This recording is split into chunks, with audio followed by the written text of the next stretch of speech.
Hello বন্ধুরা, দেখুন গ্রামের সেই প্রকৃতির সবুজ, প্রকৃতির শ্যামল মায়া বারবার টেনে নিয়ে যায় এই গ্রামের সবুজ প্রকৃতির কাছে। পুকুর ভরা মাছ খেলাধুলা করছে, দেখুন তারা সংসদ করছে, তারা আনন্দ করছে, উল্লাস করছে। পুকুরে ঘুরে ঘুরে তারা আহরণ করছে।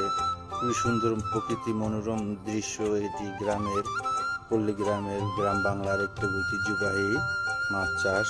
পুকুরে সুন্দর সুন্দর মাছ চাষ করা হচ্ছে, তারই পরিপ্রেক্ষিতে এই সবুজ শ্যামলের মায়া টেনে এনেছে। আপনাদের জন্য একটু ভিডিও করলাম, এবং এরই মধ্যে দেখা যাচ্ছে যে আমাদের গ্রামে প্রকৃতিক সৌন্দর্য, গরু লালন পালন, বিভিন্ন ধরনের খামার আমাদের গ্রামের অঞ্চলে দেখা যায়, এবং অনেকেই গ্রাম অঞ্চলে লালন পালন করে। এখন পাশে খাল থেকে নৌকা চলে যাচ্ছে, মাঝি ভাই নৌকা বেয়ে যাচ্ছে এক দ্বীপান্তরে।